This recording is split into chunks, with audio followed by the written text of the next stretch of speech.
Well, first, the Washington Free Beacon has dug into all of this, and let's see what reporter Alana Goodman had to say. That the response appears to be at odds, the response that she just gave to Mumsnet, appears to be at odds with Clinton's comments to Roy Reid in the 1980s.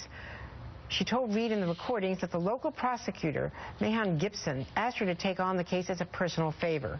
Quote, the prosecutor called me a few years ago. He said he had a guy who had been accused of rape, and the guy wanted a woman lawyer, said Clinton. Would I do it as a favor to him? And then we have this recorded conversation that the Free Beacon also posted of what she had to say back in the 80s about this case. Of course, he claims that he didn't. He took a lie detector test. I had to take a polygraph, which he passed, which forever destroyed my faith in polygraphs.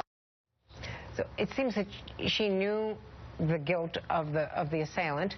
Now, a lawyer does take that on, but she's claiming at the same time that she was court-appointed, which is one thing, and well, the other reporting is that she did it as a favor. That she did it as a favor. And there's a certain sort of, I don't know what the right word would be, maybe a swagger, a dismissiveness of the case after the fact. And again, those are the contemporaneous, or at least closer to contemporaneous accounts. So yes, I think there's a record of this case somewhere, and people will be digging into it. And it is at odds with her version of events now. Well, it's also possible they'll find some way to square the circle. Like the prosecutor called and said, we need a lawyer for this guy. Will you do it? And then the judge appointed her. I suppose it's possible that both things can be true. But I agree. I think the tone of her comments is what raises concern. And also her decision as a lawyer to attack the credibility of this 12-year-old girl who was saying she had been raped. You know, but what I don't think she's going to get questioned on is the fact that in our system, if you're the lawyer defending a defendant, even somebody you don't like, you give them the best defense you can. That doesn't settle every question that's raised by this, though. It is surprising that this is coming out now, but it just explains or explicates the fact that Hillary Clinton is going to be challenged on everything, even the most basic part of her biography, which is that she's always been an advocate for women. And she is a person, a public figure, who has had a very, very long public life, many decades at this point. And yes, when she runs for president, it will once again come under scrutiny. You said when, not if.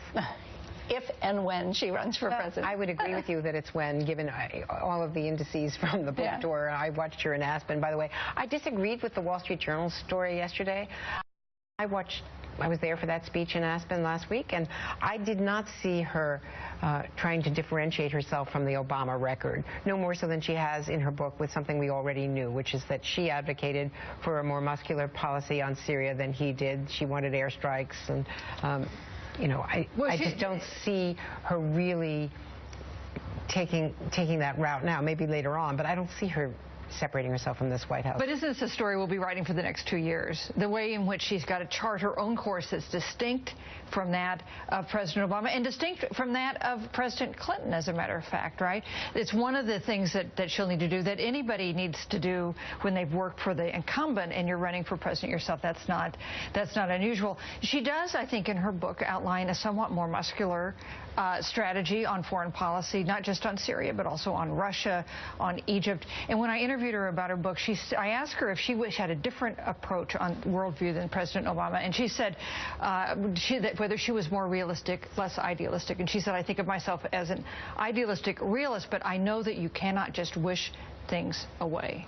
So you think that she was trying to carefully separate herself? I think she has a somewhat different worldview than President Obama. Not hugely different, but in any number of places in the world, you can see her taking a somewhat more traditional, more muscular view of what the United States should do in some of these trouble spots. I do think that, Karen, that while people are writing she has to show that she's forward-looking and that she's got the future in mind, given how many years she's been in the public eye, I think just by virtue of being a woman and the most successful woman, female political figure in our times and any time in this country, that gives her a certain edge and distinguishes herself from any male politician. But you'll recall, though, the last time she ran for president, she spent the whole first part of that downplaying that. The whole Mark Penn strategy was that she had to go out and sort of prove herself as somebody that people could be comfortable with as a commander-in-chief, and she really downplayed the gender.